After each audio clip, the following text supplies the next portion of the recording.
มอย่างเดียวหรือเฉพาะอุณาโลมอย่างเดียวมันบ่คิดเอาหนึ่งนี่ทำความรู้สึกอยู่ในตัวเองอ่อนๆความคิดก็มีเกิดขึ้นได้เข้าใจว่านี่แต่ว่าเป็นความคิดเดียวความคิดที่อยู่ในกายนี่อยู่ในเวทนานี่แหมเข้าใจบ่อยู่ในจิตนี่หนึ่งเด้ทำความรู้สึกที่อยู่หน่วงๆอยู่หน้าผากได้ความคิดเกิดเรื่องกายนี่เห็นว่ากายเวทนาจิตเวทนากายไหลรวมกันอยู่ในจุดเดียวแล้วพิจารณาร่างกายนี่ความรู้เฮาย่างไปเวลาพักมันล้าขาแล้วมันเมื่อยพักตอนแรกอยู่ในสองเข้าใจบ่พวกนี้ฟังไว้เด้อตอนแรกอยู่ในฌานสองบ่มีความคิดผู้ใดโดยลมบ่ได้คิดหยังผู้ใดโดย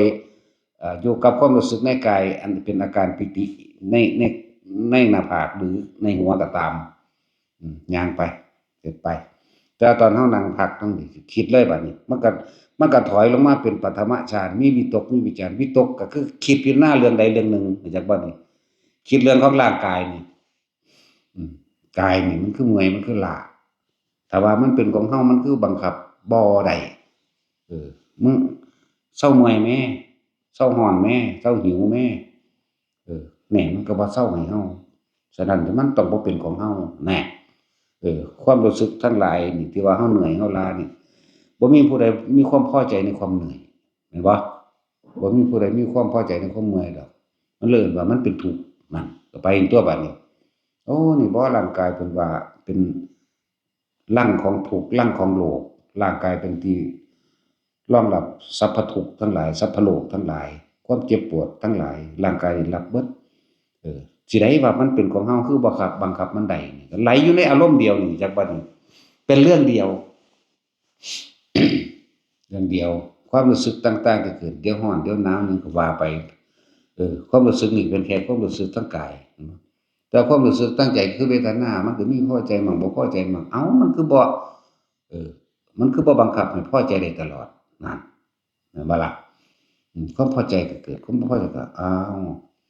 เนี่ยจิตในจิตมันก็มีของมันอยู่แล้วในกายเวทนาจิตเวทนากายมันก็อยู่หม้องนี้เด้ล่ะวิตกคือเฮาสิใคร่ครวญเรื่องใดเรื่องหนึ่งวิตกมันก็เป็นสมาธิแล้วเด้จ่อสิคิดเรื่องใดเรื่องหนึ่งน่ะเข้าใจบ่ล่ะเนี่ยจิตในจิตมันก็จ่ออยู่ในนี้แล้วนั่นแหละกายเวทนาจิตเวทนากายนั่งพักผ่อนไปเหงื่อนี่ก็ไหลออกเมื่อยก็เมื่อยเหงื่อก็ไหลออกจังซั่นแหล้วมันก็เห็นของจริงก็สัมผัสของจริงเมื่อยล้าจริงเหน็ดเหนื่อยจริงมันก็สรุปลงเอาเองได้นั่นแหละพิจารณาไปเรื่อยๆเมื่อมันตกลึกของมันบุบเข้าเดียวดอกนั่นแหละย่างไปอีกกลางคืนมาหนาวได้บัดนี้โอ้นี่หนาวกายนี่บ่เป็นของเจ้าของเองมันรับรู้แห่งความรู้สึกหนาวนี่บ่พอใจหนาวนี่มันเข้ามาสู่ตัวใจเข้าใจบ่นี่คำว่าบ่พอใจหนาวนี่เป็นทุกข์บ่ล่ะนั่นแหละพิจารณาไปเรื่อยมันจั่งสิให้คนผู้นั้นไปเห็นด้วยคนผู้นั้นเอาเองเป็นโดยประสบการณ์ตัวเองสัมผัสรู้สึกอยู่ในเหตุการณ์โดยตนเองแต่ว่าล่ะบ่มีผู้ใดพอใจหนาวแล้วก็บ่มีผู้ใดพอใจร้อนเพราะว่ามันมีความพอใจแบบสบายๆเมื่อมันบ่ได้เป็นไปดังที่ตัวเองยึดเอาไว้นั่นบ่ได้ยึดไปสัญญาของมันคือสบายกระปรี้กระเปร่าไม่ร้อนไม่หนาวสบายคือแบบนี้กูมักแบบนี้เข้าใจบ่ล่ะเพราะว่าเฮามีความพอใจเฮาจึงบ่พอใจนี่เข้าไปตัวเวทนาในเวทนาก็คือความรู้สึกที่พอใจและไม่พอใจเฮาสิวางจิตจังไดนั่นแหละเพิ่นจึงให้สร้างกำลังในการตั้งจิตให้มั่นคงก็คือการทรงฌานเจริญฌานในที่2มั่งที่3มั่งที่4มันสิเข้าก็เข้าไปเขาบ่เข้าก็ดีนั่นแหละนั่นก็เป็นสมาธิแล้วสมาธิฌานสมถะภาวนาสมาธิภาวนามันเป็นชื่อมันซื่อๆเด้เดี๋ยวนี้ออกจากแค่กายเวทนาจิตเวทนากายอยู่ในสติปัฏฐาน4นี่เด้นั่นแหละเปรียบดังว่าพุทธเจ้าเพิ่นสอนว่าเปรียบว่านกงอนไถนกคันไถถ้าบินหนีออกจากขี้ไถแล้วนั่นน่ะก็ย่อมเป็นเหยื่อของหมู่เหยี่ยวและกาแล้งทั้งหลายเห็นบ่ล่ะจักนกงอนไถบ่เพิ่นเปรียบแล้วคือนกกิบเฟื่องภาษาบ้านเฮานกกิบเฟื่องมันสิหากินนำก่อนสิไถเนาะเห็นบ่ก่อนสิไถ แต่บ่มีก้อนสิไถมันก็หากินอิหยังอยู่ในพื้นนั่นแหละเพิ่นมันบ่ได้บินสูงเด้นกกินเฟืองมันตีดๆขึ้นอยู่แต่มันฟ้าวลงมาเด้ถ้ามันตีดๆไปนี่มันอาจสิเป็นเหยื่อของพวกเหยี่ยวของกา